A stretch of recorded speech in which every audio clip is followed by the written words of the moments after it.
They came to arrest me before sunrise. No charges, no warning, just quiet footsteps and dark suits moving through the pre-dawn shadows of Ouagadougou. They thought it would be simple, that I would vanish before the city even stirred from its slumber, before the call to prayer echoed across the minarets, before the first merchant opened his stall in the grand market. But this land is not ruled by fear, and I am not the kind of man you take in the dark. This isn't just about me. It never was. This is about how far they're willing to go to silence a voice that refuses to whisper, and how far a people will rise to protect what they believe in. This is the story of the day they came for me and found something they didn't expect: resistance. They thought I would fall. Instead, I made history. The morning began like any other in the presidential palace. The muezzin's call drifted across the city at 5:30 a.m., mixing with the gentle hum of generators and the distant sound of water vendors beginning their rounds. President Ibrahim Traoré had been awake for an hour already, as was his custom. Prayer, reflection, and preparation for the day ahead, these had become his rituals since taking office. At 34, Traoré was among the youngest leaders on the continent, but his eyes carried the weight of someone who had seen too much too quickly. The military uniform he wore wasn't for show.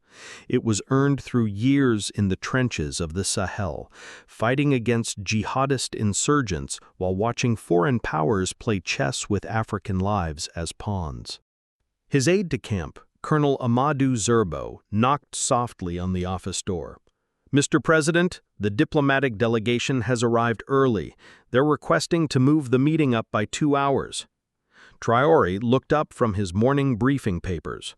Something in Zerbo's voice caught his attention, a subtle tension that spoke of years spent reading between lines in a region where survival often depended on understanding what wasn't being said. "Which delegation?" Traoré asked, though he already knew the answer. "The Regional Security Summit representative, sir. French, American, and ECOWAS officials. They say it's about urgent developments in Mali." The city was still wrapped in the quiet embrace of early morning when the convoy of dark SUVs had slipped past the presidential gates. No sirens announced their arrival, no fanfare marked their presence, just the whispered quiet efficiency of vehicles designed not to be remembered. The lead car carried diplomatic plates, but the passengers inside wore expressions that belonged more in war rooms than conference halls. 3 months earlier, in a nondescript office building in downtown Dakar, a different kind of meeting had taken place. The room had no nameplate, no official designation, just 20 floors above the street and far enough from prying eyes. Around a polished table sat figures whose faces rarely appeared in newspapers, but whose decisions shaped the fate of nations. "The Traoré problem is accelerating," said a woman in expensive gray suit, sliding a tablet across the table. "His influence is spreading faster than our models predicted."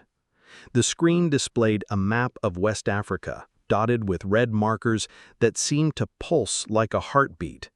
Each marker represented a location where Traoré's speeches had been translated, shared, and adopted as rallying cries. Universities in Lagos, military barracks in Bamako, mining towns in Guinea, the red dots formed an uncomfortable pattern.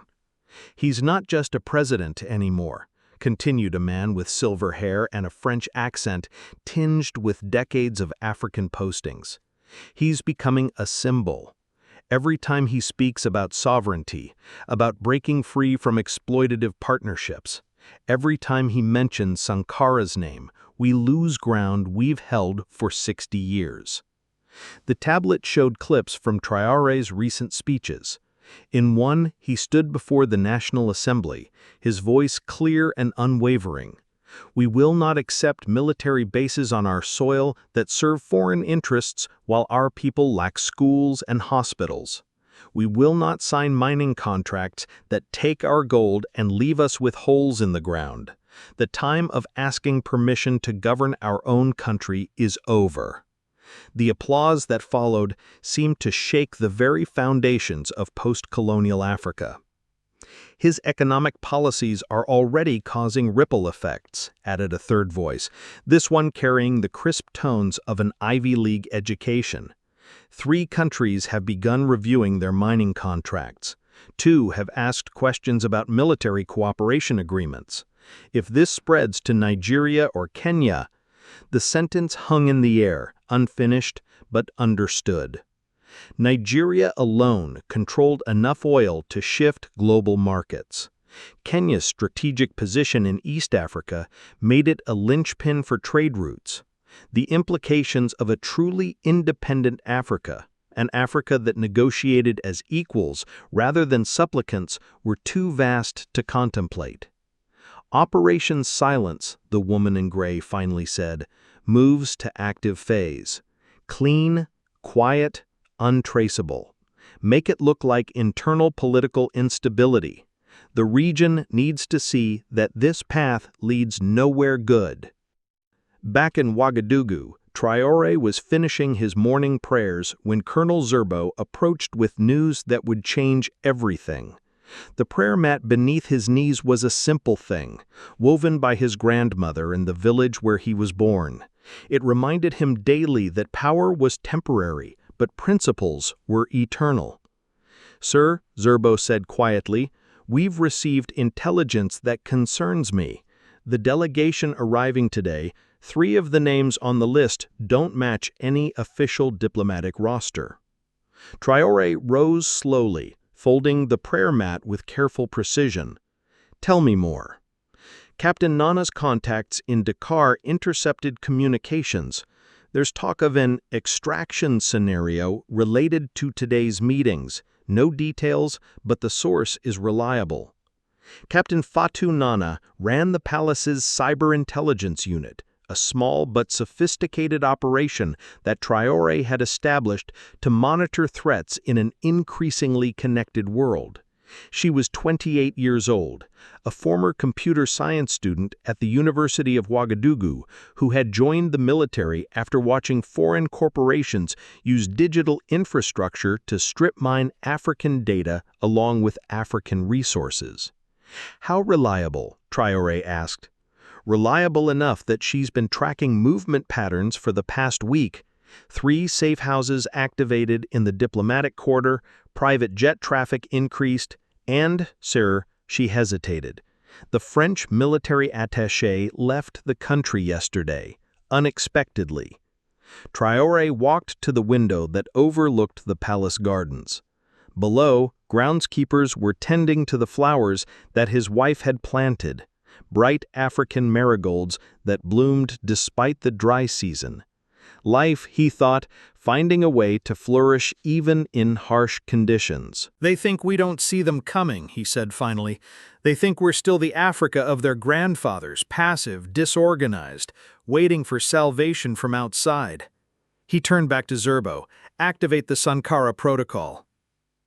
The Sankara Protocol was named for Thomas Sankara, Burkina Faso's revolutionary leader who had been assassinated in 1987 for daring to imagine an Africa free from foreign domination. Traoré had spent months studying the circumstances of Sankara's death, determined to learn from history rather than repeat it.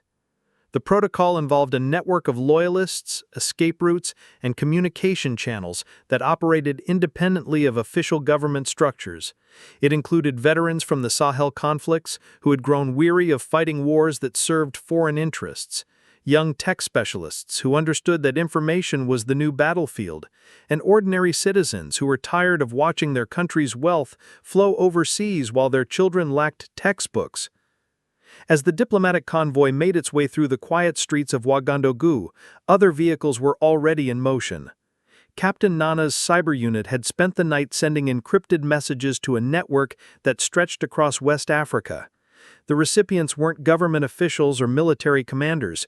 They were teachers, students, market vendors, taxi drivers, and farmers who had found in Traoré's vision something worth protecting. In the Université de Ouagadougou, Professor Aminata Sawadogo was concluding her early morning lecture on post-colonial African literature when her phone buzzed with a message that made her pause mid-sentence. The code was simple. Sankara's children are watching. She knew what it meant. Class dismissed, she said quietly. Please read chapters 12 through 15 for next week. And remember, history isn't something that happened to other people. It's something we're writing every day. As students filed out, a few remained behind.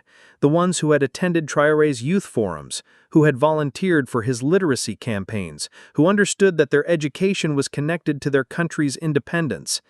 They needed no further explanation.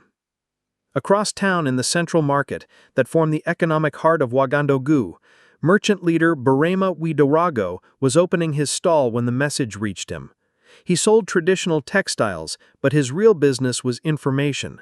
He knew who was buying what, who had money to spend, who was struggling to make ends meet. His network of vendors, suppliers, and customers formed an intelligence web that rivaled any government agency. Within minutes, word was spreading through the market. Something was happening at the palace, something that threatened not just his president, but the future he represented. Vendors began quietly closing their stalls, not in panic but in preparation. If Traoré fell, they all fell with him. At the headquarters of the national radio station, director Moussa Compaoré was reviewing the morning's programming when his secure phone rang. The voice on the other end was calm but urgent. "Brother, they're coming for our voice. Are you ready to amplify it?" Compaoré had worked in radio for 20 years, watching governments rise and fall, seeing how control of information shaped the destiny of nations. When Traoré came to power, he had done something unprecedented. He had refused to interfere with editorial content, trusting the people to handle the truth. "I'm ready," he replied. "The equipment is prepared. The signals are strong." The official reason for the morning's meeting was comprehensive: regional security cooperation, border management, trade partnerships, and joint counter-terrorism initiatives. The agenda ran to 47 pages and covered everything from customs procedures to university exchange programs. It was the kind of bureaucratic thoroughness designed to obscure rather than illuminate. But hidden within one of the vehicles in the diplomatic convoy, secured inside a steel briefcase locked with biometric scanners, was a different truth entirely. The real mission parameters were written on just 2 pages, with language that left no room for interpretation. Extract the target by any means necessary. Priority Alpha. No witnesses, no traces. The mission came from no declared nation, carried no official seal, bore no signature that could be traced to any government office. It emerged from what intelligence professionals called the deep structure, the network of corporate interests, military contractors, and policy architects who shaped global affairs from positions of comfortable anonymity. In less than 18 months, President Traoré had accomplished what decades of diplomatic pressure had failed to achieve. He had torn up exploitative military agreements that kept foreign troops on African soil. He had renegotiated mining contracts that had been bleeding the country's wealth for generations. He had stood firm against pressure to maintain economic policies that prioritized foreign investment over domestic development.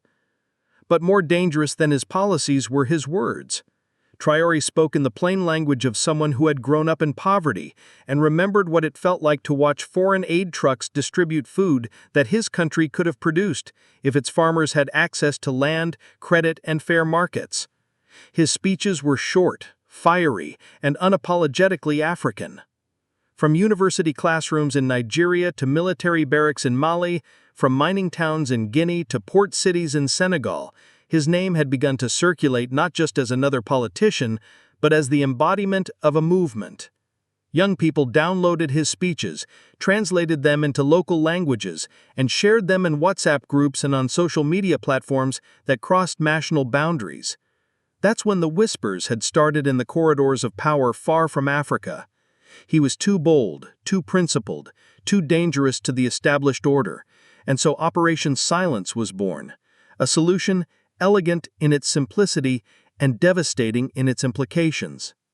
The planners had expected Traoré to be isolated, vulnerable, unprepared for the kind of sophisticated operation they were mounting. What they didn't understand was that he had built something far more robust than traditional security arrangements. He had built loyalty, not just among his inner circle, but among ordinary people who saw in him the possibility of a different future. His network included veterans from the forgotten wars of the Sahel, men and women who had fought against jihadist insurgents, while watching foreign powers arm different factions and profit from the chaos. It included idealistic followers of Thomas Sankara, who had spent decades waiting for someone to revive the revolutionary spirit that had once made Burkina Faso a beacon of hope. It included young cyber specialists who understood that the new battlefields were digital, and that information could be a weapon more powerful than any army. Most importantly, it included ordinary citizens who had grown tired of being told that poverty was their destiny, that corruption was their culture, that dependence was their only option. When Traoré spoke about sovereignty, they heard their own voices. When he demanded respect, they felt their own dignity being acknowledged. The palace was filling with press and official guests when the first sign of danger materialized in the form of perfect politeness. A man in a dark suit, his credentials impeccable and his manner beyond reproach, approached one of Traoré's senior aides during the pre-meeting reception. "Excuse me," he said, his accent carefully neutral, his smile professionally warm. "His Excellency is needed for a brief private discussion before the main session begins. It's regarding some sensitive security matters that require his immediate attention." The request was reasonable, the timing logical, the presentation flawless. But Colonel Zerbo, standing nearby, felt the familiar tingle of combat instincts, honed through years of warfare in environments where survival depended on reading subtle signals. 3 faces in the diplomatic entourage were not on any official list he had seen. One wore an earpiece that was slightly too obvious for someone who was supposed to be a trade negotiator.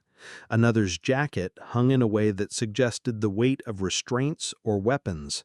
A third kept checking his watch with the nervous precision of someone operating on a tight timeline. When Traoré nodded and began walking toward the designated private meeting room, Zerbo fell into step beside him, close enough to intervene, but not so close as to seem suspicious. The room they entered was in the west wing of the palace, away from the main reception areas, ostensibly for privacy, but also, Zerbo realized, away from potential witnesses. 4 men in suits waited inside. No translators, no note-takers, no recording equipment. Unusual for any diplomatic meeting, but especially suspicious for one supposedly dealing with regional security matters. A briefcase sat unopened on the conference table, its locks gleaming under the fluorescent lights. "Gentlemen," Traoré said, taking a seat with the calm confidence that had marked his entire presidency, "I understand there are urgent matters to discuss." The lead operative, a man with silver hair and the bearing of someone accustomed to authority, opened the briefcase and withdrew a document bearing official seals. "Mr. President, we have reason to believe that your security has been compromised. For your own protection, we need to relocate you to a secure facility while we assess the threat." It was smoothly done, professionally presented, entirely plausible. In the context of regional instability and ongoing terrorist threats, such precautions might even seem reasonable. But Traoré had not survived the dangerous world of West African politics by accepting things at face value. "I appreciate your concern," he replied, his voice steady, "but I'm quite comfortable with my current security arrangements. Perhaps you could provide more specific details about this threat." That was when he heard it, the soft, metallic sound of handcuffs being discreetly unfastened behind him. The sound was barely audible, but in the sudden tension of the room, it might as well have been a gunshot. Traoré smiled, the expression genuine despite the circumstances. "Gentlemen, I think there's been a misunderstanding. Let me clarify something for you. I'm not going anywhere." He stood slowly, his hands visible, his manner unthreatening but unmistakably resolute. "Colonel Zerbo, I believe I left some important documents in my office. Would you mind retrieving them for me?" The exchange of glances between the operatives lasted only seconds, but it was long enough. Zerbo moved toward the door, ostensibly following orders, but actually positioning himself between Traoré and potential threats. "I'm afraid that won't be possible," the lead operative said, his professional courtesy finally cracking to reveal the steel beneath. "Mr. President, we really must insist." "Too much coffee this morning," Traoré interrupted, patting his stomach with an apologetic smile. "I hope you'll excuse me for just a moment." He walked toward what appeared to be a restroom door, moving with the unhurried pace of someone addressing a minor inconvenience. The operatives hesitated. Their mission required stealth and deniability, and creating a violent scene in the presidential palace would compromise both. That hesitation cost them everything. The door Traoré opened did not lead to a restroom. It led to a service corridor that connected to a network of tunnels Thomas Sankara had ordered constructed beneath the palace in the 1980s. Sankara, ever the student of history, had learned from the fates of other revolutionary leaders who had been trapped in their own seats of power. The tunnels were more than mere escape routes. They were symbols of preparation, of understanding that the fight for African independence would never end as long as there were forces determined to maintain the continent in a state of dependence. As Traoré disappeared into the corridor, a note was already in his hand, passed to him by a seemingly minor palace functionary who was actually part of the Sankara Protocol network. "Zeta has eyes, tunnel ready, broadcast equipment prepared." Captain Nana's cyber unit had been monitoring the situation in real time, tracking the movements and communications of the diplomatic convoy since it entered the palace grounds. Her team occupied a basement facility that officially didn't exist, equipped with technology that the government budget officially couldn't afford, but which had been assembled through contributions from the African diaspora, young tech entrepreneurs, and even some sympathetic foreign donors who believed in the possibility of genuine African independence. The tunnels were designed to be invisible, routes that ran beneath the city's infrastructure and emerged at locations known only to a handful of trusted allies. Traoré moved through them with the confident step of someone who had memorized every turn during months of preparation for exactly this scenario. Above ground, the operatives were facing a problem that no amount of planning had prepared them for. Their target had vanished, and their diplomatic cover was about to be exposed in the most public way possible. Word spread through Ouagadougou with the speed of digital communication and the power of human networks that had been built over months of careful preparation. Captain Nana's encrypted messages triggered responses across the city, but it was the human connections, the bonds of trust and shared purpose that transformed information into action. Professor Sawadogo's students didn't need detailed explanations. They understood that their president was under threat, and they understood what that meant for their own futures. Within minutes, they were moving through the university campus, spreading word to dormitories, classrooms, and common areas. "They came for Traoré" became the message that lit up social media feeds, WhatsApp groups, and text message chains. But it wasn't panic that spread. It was determination. In the central market, Ibrahim Traoré was coordinating a response that drew on decades of experience organizing traders, suppliers, and customers. The market was more than a commercial center. It was a communication hub where information flowed as freely as goods and services. Vendors began closing their stalls, but not in fear. They were preparing for something larger, something that would require their full attention and participation. Taxi drivers started receiving calls from passengers asking to be taken to the Palace District. Students began walking out of classrooms and forming groups that moved with purpose rather than chaos. By midday, the streets of Ouagadougou were filling with people. But this wasn't a mob. This was a population that had been preparing for this moment without knowing when it would come. They carried Burkina Faso flags, sang songs that Thomas Sankara had made famous, and moved with the disciplined energy of people who understood exactly what they were defending. The foreign operatives, trapped in the palace as their mission collapsed around them, found themselves facing a situation that their training had never anticipated. Their diplomatic cover was evaporating as word spread that they had come not for cooperation, but for capture. Their escape routes were blocked not by military checkpoints, but by ordinary citizens who had chosen to stand in their way. At 6 p.m., as the sun was setting over Ouagadougou, every television and radio station in the country went dark for exactly 30 seconds. Then, in a coordinated action that had been planned but never tested, they all came back online, broadcasting the same signal. The image that appeared on screens across Burkina Faso and, through satellite links and internet streams, across West Africa and beyond was simple but powerful. President Traoré sat at a long wooden table in what appeared to be a conference room, but the location was deliberately obscured.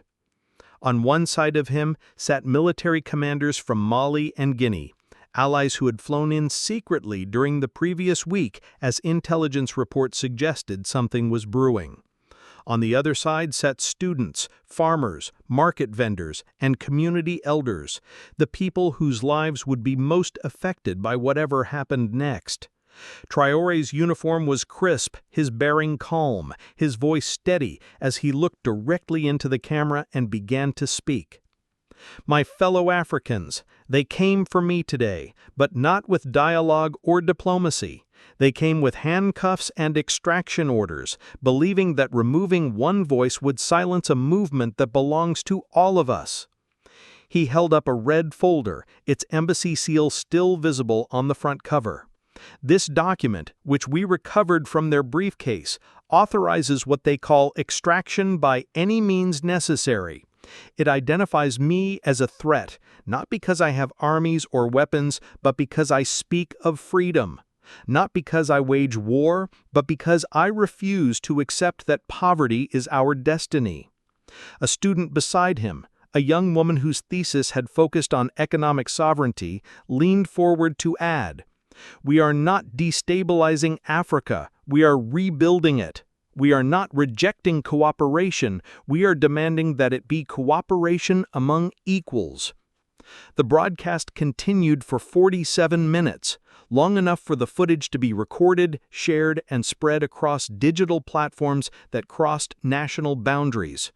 There were no scripts, no edits, no media handlers, just the raw power of truth being spoken by people who had chosen to risk everything for the possibility of genuine change. Traoré looked straight into the camera lens as he concluded, "This isn't about me. This was never about me. If they can come for one voice, they can come for all voices, but only if we remain silent, only if we accept that our dreams are too big for our continent." He smiled then, not from pride, but from the defiance that comes from knowing that some principles are worth any price. "I am here not because I ran from danger, but because our people understand the power they hold when they choose to use it." By nightfall, news networks across the globe were running the footage on continuous loops.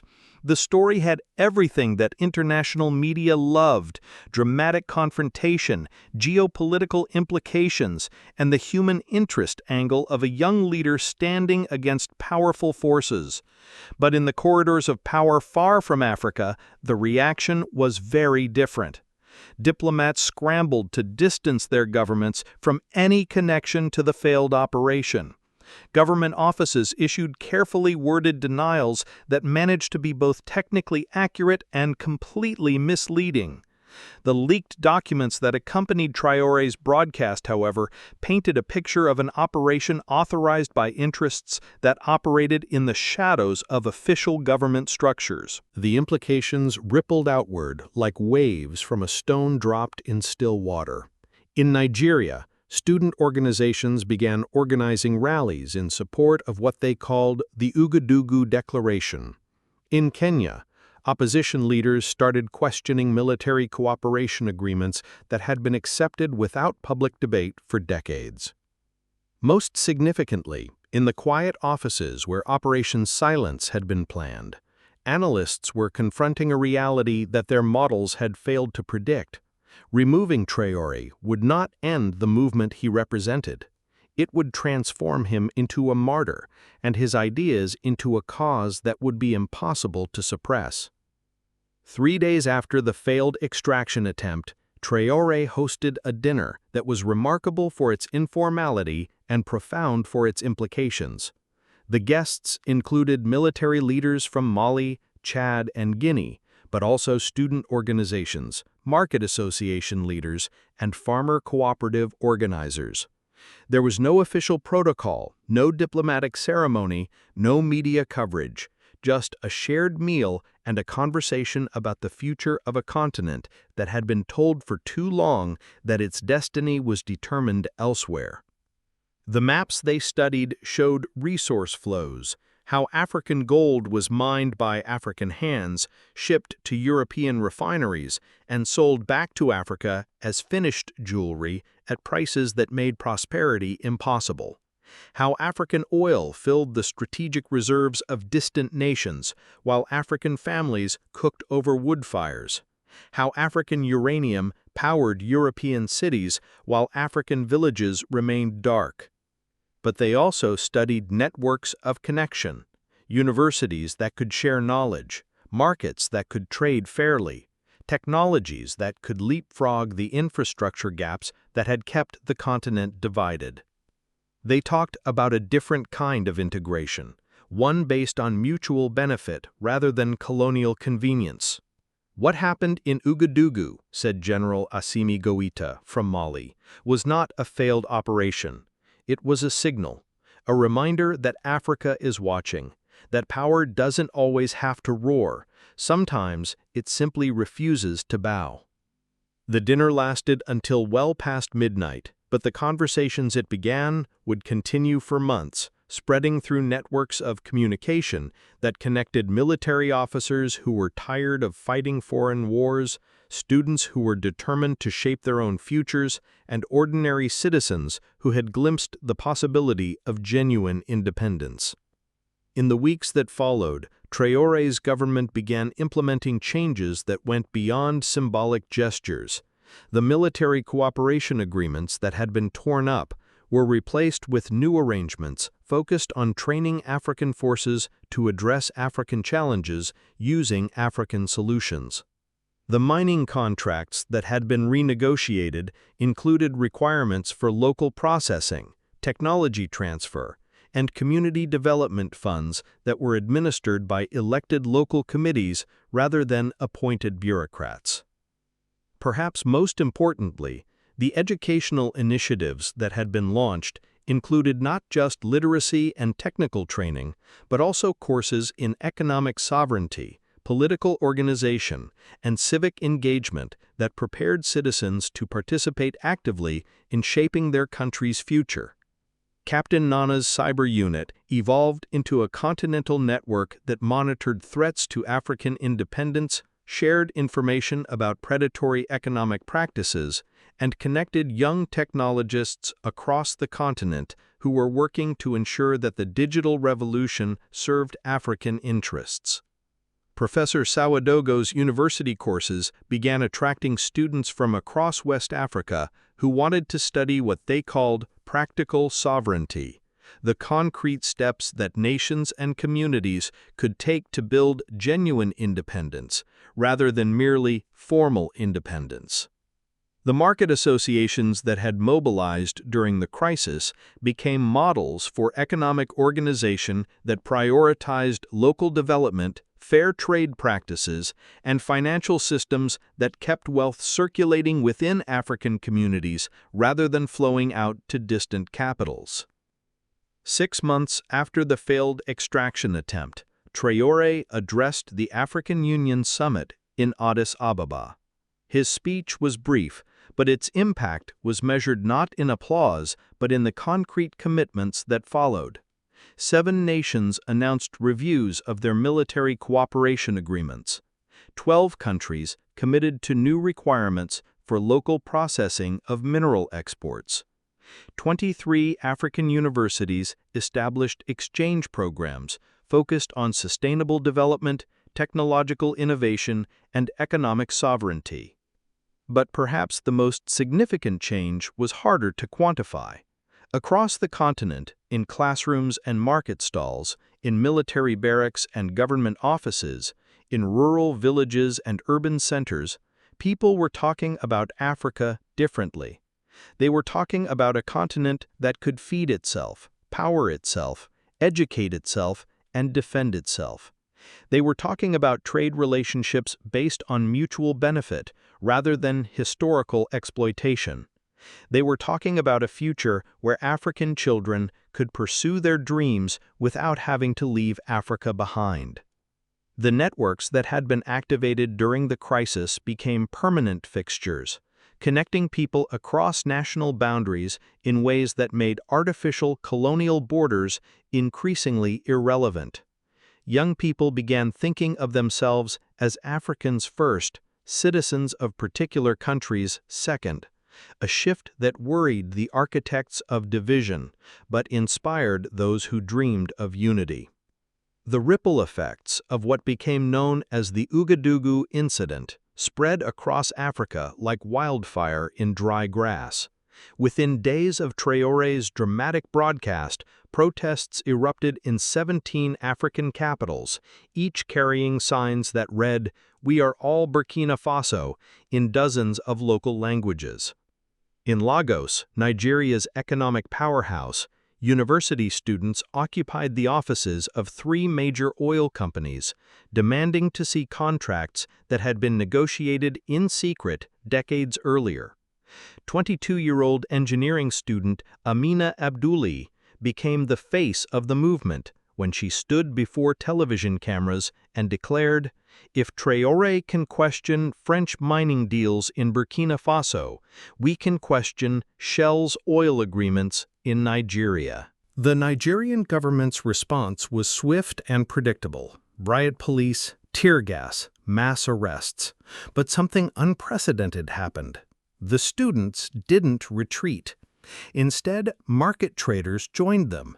Taxi drivers honked in solidarity, and even some police officers began removing their helmets in quiet gestures of support. In Nairobi, tech entrepreneur James Mwangi was watching the protests on his laptop when inspiration struck. Within hours, he had created an encrypted communication app called Ubuntu Network, named after the African philosophical concept that I am because we are.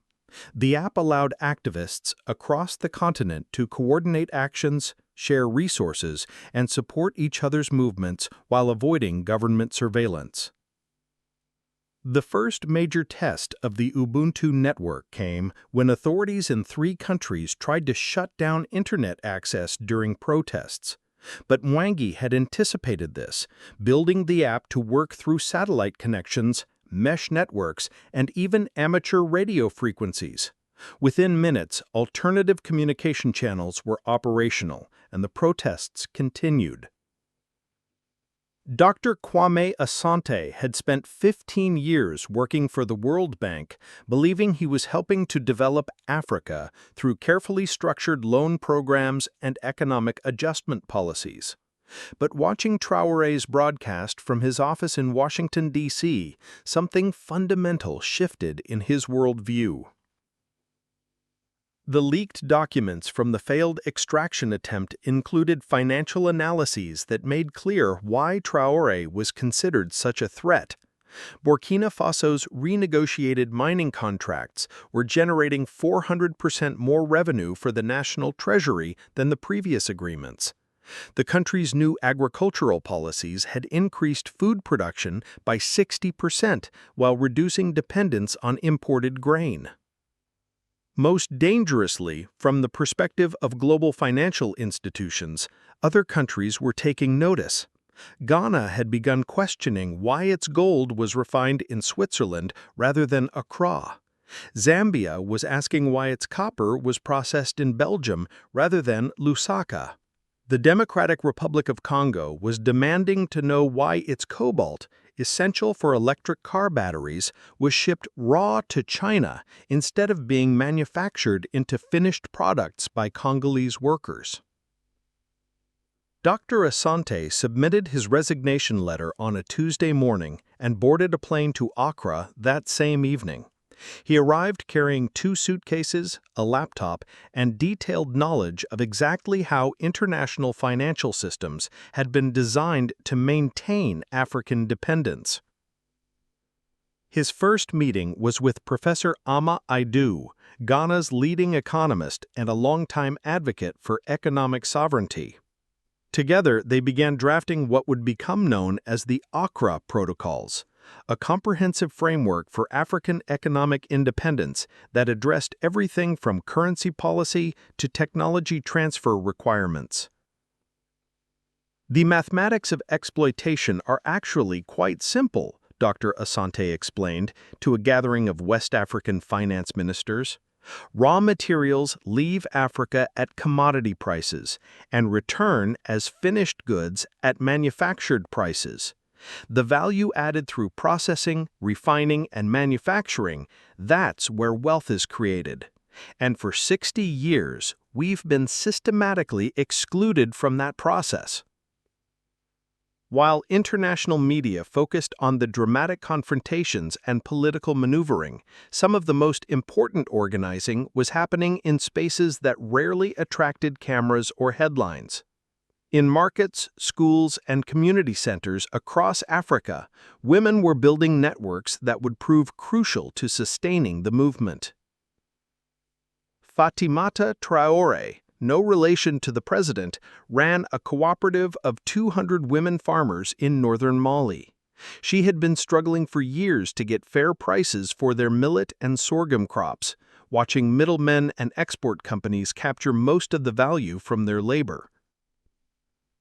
When news of the Ouagadougou incident reached her village, she called an emergency meeting of the cooperative.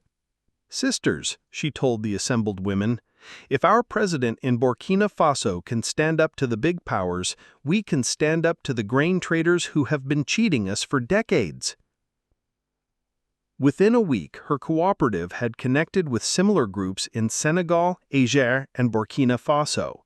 They began coordinating planting schedules, sharing weather information, and most importantly, negotiating directly with buyers instead of accepting whatever prices local middlemen offered.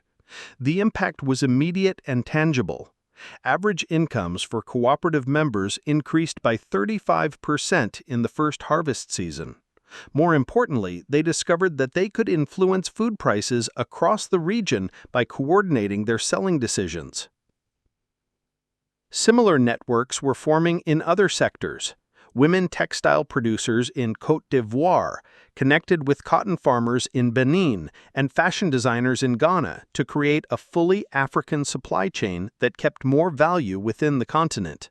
Women traders in Senegal partnered with fishermen in Mauritania and food processors in Guinea to develop markets that didn't depend on European distributors. 19-year-old Sarah Ndongo was studying computer science at the University of Yaoundé in Cameroon when she watched Traoré's broadcast. Like many Africans, she had grown up hearing about independence and sovereignty while watching her country's resources flow overseas and its most talented graduates emigrate to Europe and North America. But Traoré's defiance sparked something different in her generation. Not just anger at injustice, but confidence that change was possible. Within days, she had organized a digital independence movement that spread across African universities faster than administrators could track. The movement's first project was audacious in its simplicity. They would map every major resource extraction project on the continent, track the flow of profits, and publish the results online in formats that ordinary citizens could understand. Using satellite imagery, corporate financial reports, and leaked documents, they created visualizations that made abstract concepts of economic exploitation concrete and undeniable. Their second project was even more ambitious. Working with sympathetic professors and industry contacts, they began designing alternative systems, African-owned supply chains, continent-wide communication networks, and educational platforms that prioritized African perspectives on African challenges. "We're not just protesting anymore," she explained to a gathering of student leaders from 15 countries. "We're building. Every day we spend complaining about what they did to us is a day we're not spending on creating what we want to become." The youth networks that emerged were remarkably sophisticated, utilizing everything from blockchain technology to traditional drum communication systems. They organized boycotts of companies that refused to renegotiate exploitative contracts, coordinated support for African businesses that prioritized local development, and created alternative media platforms that bypassed traditional gatekeepers. Colonel Ibrahim Traoré had served in 3 different peacekeeping missions across West Africa, watching foreign powers play different factions against each other while profiting from the resulting instability. He commanded respect among military officers throughout the region, not just for his tactical skills, but for his integrity in situations where corruption was endemic. When he heard about the attempt to kidnap President Traoré, his first reaction was professional outrage. Military interventions required legal authorization, proper coordination, and clear objectives. What had been attempted in Ouagadougou was essentially a criminal operation disguised as diplomacy. But his deeper concern was strategic. If foreign powers were willing to resort to such blatant violations of sovereignty against a democratically elected president, what did that mean for the stability of the entire region? Colonel Traoré began reaching out to his counterparts in other countries, initially just to share information and coordinate responses to potential similar threats. But these conversations evolved into something more significant: a reconsideration of the entire security architecture that had dominated West Africa since independence. "We've been fighting the wrong wars," he told a closed-door meeting of senior officers from 7 countries. "We've been protecting borders drawn by colonizers, enforcing agreements negotiated by their successors, maintaining stability that serves their interests rather than our people's welfare." The group that emerged from these meetings didn't announce itself with press conferences or formal declarations. Instead, they began quietly reshaping military cooperation across the region, focusing on threats that actually endangered African populations rather than challenges to foreign economic interests. They established new protocols for information sharing, joint training programs that emphasized defense of sovereignty rather than intervention in civil conflicts, and procurement policies that prioritized African defense industries over European and American contractors. The political and economic changes sweeping across Africa were accompanied by an equally significant cultural awakening. Artists, musicians, writers, and filmmakers began creating works that celebrated African achievement, explored African perspectives, and imagined African futures free from external domination. Senegalese filmmaker Ousmane Dramé had been struggling for years to finance a movie about Thomas Sankara's legacy. European funding agencies consistently rejected his proposals, suggesting he focus on more universal themes like poverty, disease, or conflict. But after the Ouagadougou incident, something changed. African business leaders who had benefited from the new economic policies began investing in cultural projects. Young entrepreneurs, flush with profits from renegotiated resource deals, funded recording studios, film production companies, and publishing houses. For the first time in decades, African artists could create African stories for African audiences without having to satisfy foreign expectations or sensibilities. Dramé's Sankara film became the highest-grossing movie in West African history, not because of special effects or celebrity stars, but because it told a story that resonated with audiences who had been starved of narratives that celebrated their own heroes and possibilities. Similar cultural revivals were happening across the continent. Ancient languages that had been marginalized by colonial education systems were being revitalized through social media platforms and mobile apps. Traditional music forms were being fused with contemporary styles to create sounds that were authentically African but thoroughly modern. Most importantly, African stories were being told by African voices, creating a cultural ecosystem that reinforced the political and economic independence movements rather than undermining them with narratives of perpetual victimhood and dependence. The success of the African independence movements created profound anxiety in capitals across Europe and North America. For 60 years, the global economy had been structured around cheap African resources and captive African markets. The prospect of genuine African sovereignty threatened to disrupt supply chains, increase commodity prices, and reduce profit margins for multinational corporations. The initial response was predictable: diplomatic pressure, economic sanctions, and media campaigns designed to portray the independence movements as destabilizing forces that threatened regional security and global prosperity.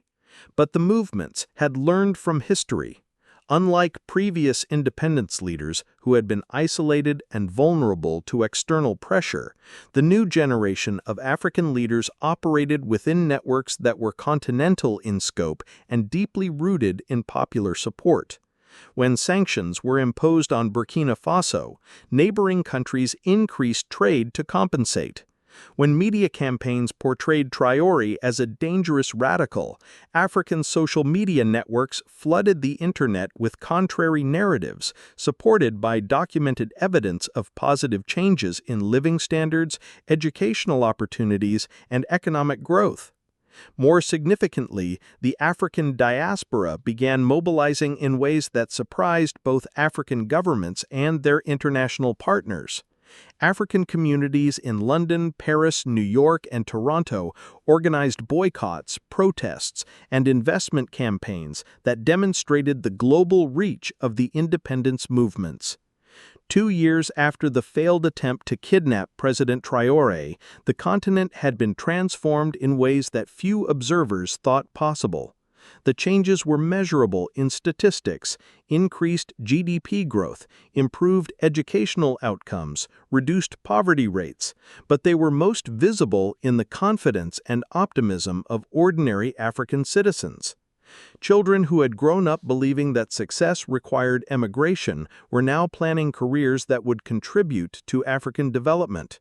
Universities that had hemorrhaged talent to European and American institutions were attracting students from around the world who wanted to study African approaches to sustainable development, conflict resolution, and economic sovereignty. The networks that had been activated during the crisis had evolved into permanent institutions that operated across national boundaries and sectoral divisions.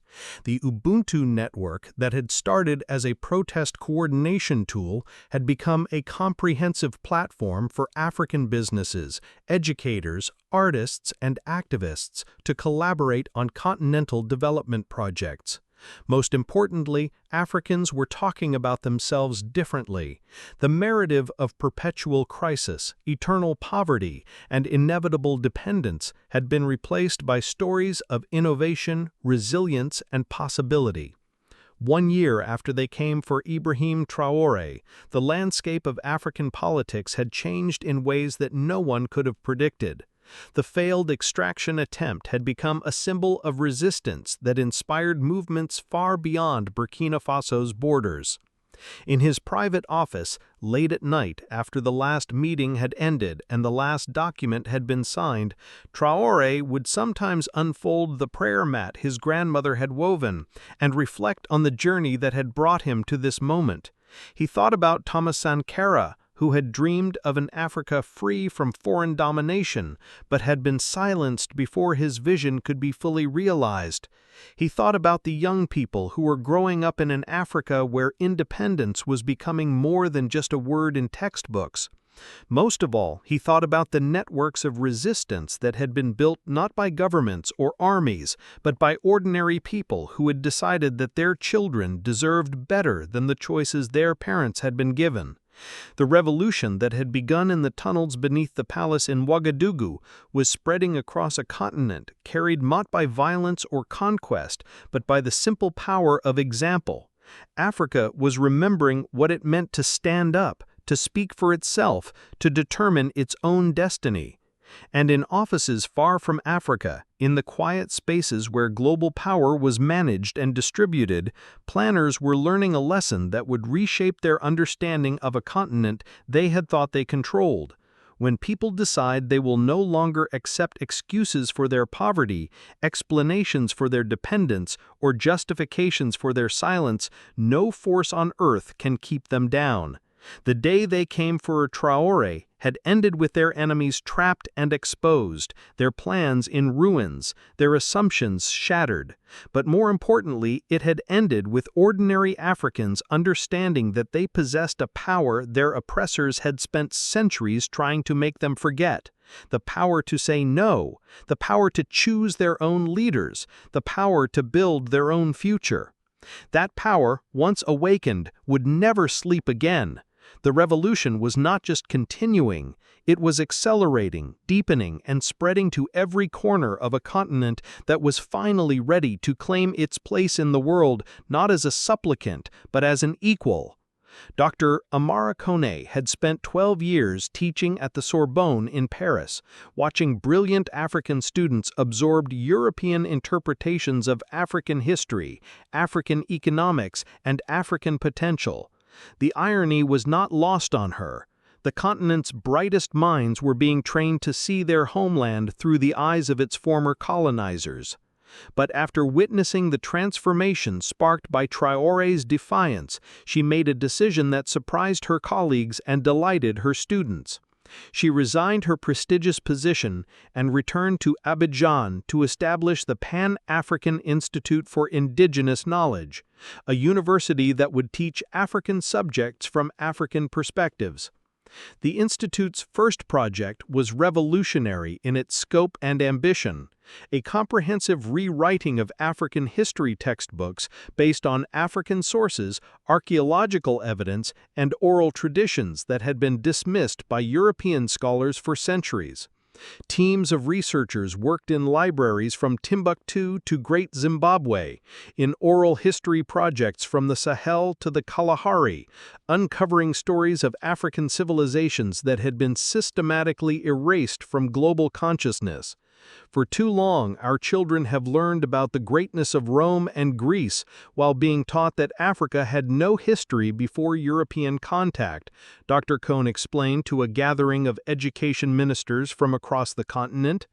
They study the Renaissance in Italy but not the scholarly achievements of medieval Timbuktu. They memorize European kings and queens but cannot name the rulers who built Great Zimbabwe or established the trading empires of East Africa. The Institute's curriculum extended far beyond history. Mathematics courses taught the contributions of African scholars to algebra and astronomy. Science classes explored traditional African medicines that had been appropriated by pharmaceutical companies without acknowledgement or compensation. Engineering programs studied the architectural innovations of African civilizations that had built structures lasting millennia without modern equipment. Most importantly, the institute created exchange programs that connected students across the continent, fostering a generation of young Africans who saw themselves as part of a continental community rather than isolated national entities.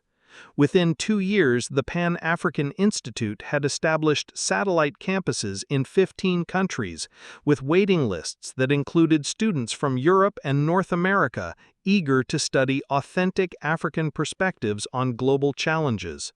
While political leaders grappled with sovereignty and economists debated trade policies, a quiet revolution was taking place in the realm of technology. Young African innovators, inspired by the continent's newfound confidence and backed by profits from renegotiated resource deals, were creating solutions that leapfrogged decades of technological dependence. In Rwanda, 26-year-old software engineer Grace Uwimana was developing what would become known as the African Internet, a satellite-based communication network that operated independent of undersea cables controlled by foreign telecommunications companies. The project had started as a response to internet shutdowns during political protests, but it evolved into something far more ambitious. Why should African communications travel through servers in London or New York? Why should African data be stored in European data centers? Why should our digital sovereignty be dependent on infrastructure we don't control? Her team partnered with Ethiopian aerospace engineers to launch a constellation of small satellites that provided internet access across Africa at costs that made connectivity affordable even in rural villages. But the African Internet was more than just infrastructure. It was a platform designed to prioritize African content, support African languages, and serve African development goals. The economic impact was immediate and transformational. African businesses could communicate directly with each other without routing through expensive international gateways. Students in remote areas could access educational content designed specifically for African contexts. Farmers could receive weather data, market prices, and agricultural advice in their local languages. Perhaps most importantly, the African Internet created space for African social media platforms that operated according to African values rather than Silicon Valley algorithms designed to maximize engagement, regardless of social consequences. The transformation of Africa's agriculture became one of the most visible success stories of the independence movement. For decades, the continent had been encouraged to focus on export crops, cocoa, coffee, cotton, while importing basic food staples from Europe and North America. This policy kept farmers poor, consumers dependent, and African governments vulnerable to food price manipulation. But the new generation of African leaders, inspired by Traore's example, began implementing policies that prioritized food sovereignty alongside political sovereignty. In Ghana, President Nana Akufo-Addo announced a 10-year plan to make the country completely self-sufficient in rice production. In Ethiopia, Prime Minister Abiy Ahmed launched initiatives to modernize traditional farming methods while preserving indigenous seed varieties. The most innovative approaches emerged from unexpected places. In Chad, where decades of conflict had disrupted traditional farming systems, young agricultural engineer Aisha Mahamat developed drought-resistant crops using ancient African techniques combined with modern biotechnology. Her varieties of millet and sorghum could survive in conditions that defeated imported seeds while producing yields that competed with heavily subsidized international crops. Our ancestors survived in these environments for thousands of years, Aisha explained to a conference of African agricultural ministers. They developed seeds adapted to our soils, our climate, our rainfall patterns. We don't need to abandon that knowledge. We need to enhance it with modern understanding of genetics and nutrition. The agricultural renaissance was supported by new financial institutions that provided credit and technical assistance without the conditions that had traditionally accompanied international development aid. The African Development Bank, restructured to serve African priorities rather than donor preferences, began financing projects that increased food security, created rural employment, and reduced dependence on imported agricultural inputs. The transformation of Africa's relationship with its natural resources became a model for other developing regions around the world. Countries that had spent decades shipping raw materials overseas and buying back finished products began developing their own processing industries, creating value-added products, and demanding equity stakes in extraction projects. In the Democratic Republic of Congo, President Félix Tshisekedi announced that all cobalt exports would be processed into battery components before leaving the country. The policy required international electronics companies to either build processing facilities in Congo or source their materials elsewhere, a dramatic shift from decades of accepting whatever terms foreign corporations offered. The results exceeded expectations. Within 18 months, Congo had attracted investments in battery manufacturing, electric vehicle assembly, and renewable energy storage that created more jobs and generated more revenue than raw cobalt exports had produced in the previous decade. Similar transformations were occurring across the continent. Botswana began cutting and polishing its diamonds domestically, creating a luxury goods industry that employed thousands of skilled workers. Nigeria established refineries that processed its crude oil into gasoline, diesel, and petrochemicals for both domestic use and regional export. Ghana's gold was processed into jewelry and electronic components before export, capturing value that had previously gone to Swiss and British companies. The resource revolution was supported by new trade agreements that prioritized African economic integration over relationships with former colonial powers.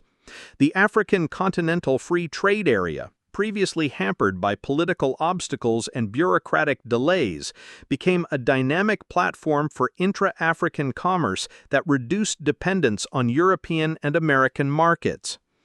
As Africa's economic and political transformation accelerated, the continent's role in international diplomacy underwent equally dramatic changes.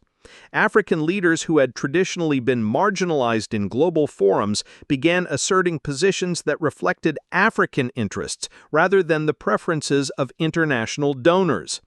At the United Nations, the African group became a coherent voting bloc that could influence outcomes on issues ranging from climate change to international trade.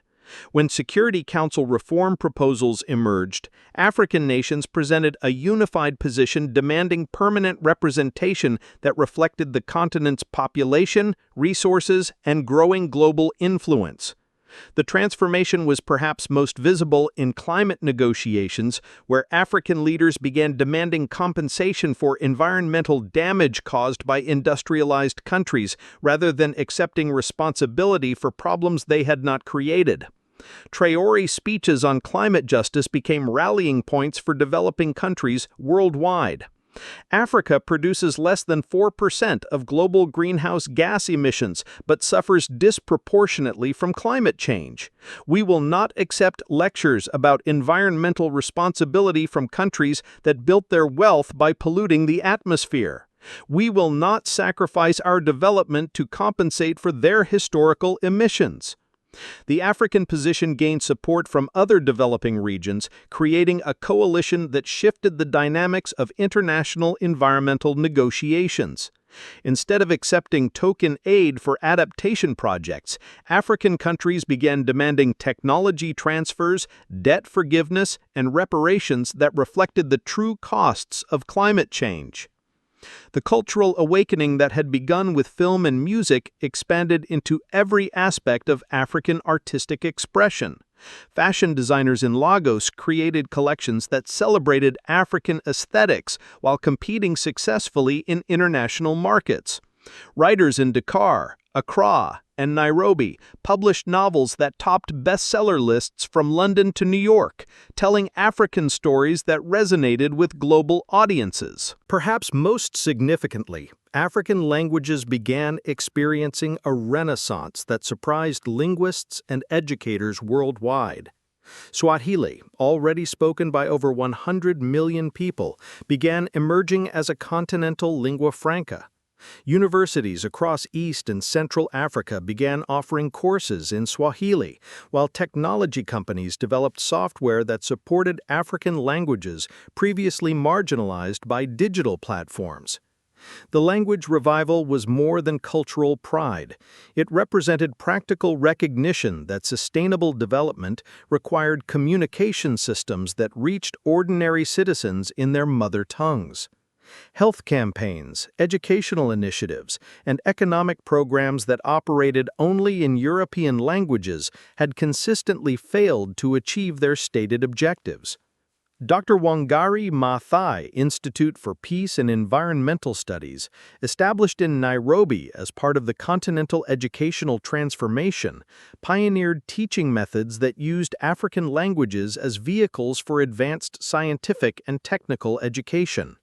Students learned engineering principles through Kikuyu, studied environmental science in Yoruba, and mastered computer programming using Amharic terminology. 5 years after the failed attempt to kidnap President Traoré, a new generation of African leaders was emerging, young people who had grown up witnessing the continent's transformation and who took African sovereignty as a baseline assumption rather than an impossible dream. 28-year-old Fatou Bensouda had just been elected as Senegal's youngest ever member of parliament. Her campaign focused not on achieving independence, that was assumed, but on deepening integration with other African countries while maintaining sovereignty in relationships with external powers. "My generation doesn't ask whether Africa can succeed," she told supporters at her victory celebration. "We ask how quickly we can build the Africa our parents dreamed of and our children deserve." Similar leaders were emerging across the continent. In South Africa, 31-year-old Julius Malema's economic freedom fighters had evolved from a protest movement into a governing coalition that implemented land reform and economic transformation while maintaining democratic institutions and rule of law. In Kenya, software entrepreneur and politician Martha Karua had developed models for digital democracy that allowed citizens to participate directly in policymaking through secure online platforms. Her innovations were being studied and adapted by governments around the world seeking to modernize democratic participation. The new generation of leaders shared common characteristics. They were technologically sophisticated, continentally minded, and unintimidated by international pressure. They had grown up connected to peers across Africa through social media and educational exchanges, creating networks of solidarity that transcended the colonial boundaries that had divided previous generations. Most importantly, they approached politics as problem-solving rather than performance, focusing on measurable improvements in living standards rather than symbolic gestures or rhetorical flourishes. In the markets of Marrakesh and the universities of Cape Town, in the oil fields of Angola and the tech hubs of Rwanda, in the cocoa farms of Ghana and the copper mines of Zambia, Africans were building a future that belonged to them. The age of asking permission was over. The age of African sovereignty had begun. The revolution that had started with one man's refusal to be kidnapped had become a continental awakening that was reshaping not just Africa, but the entire global order. And as the sun set over Ouagadougou on another day of African independence, the children playing in the streets spoke languages their grandparents thought might disappear, attended schools that taught them their own history, and dreamed dreams that no external power could limit or control. The story continues in the streets of Lagos and Nairobi, in the universities of Dakar and Accra, in the markets of Kigali and Lusaka, wherever young Africans gather to dream of a continent that belongs to its people rather than its conquerors. The revolution is not complete. It is only just begun, but its success is no longer in doubt.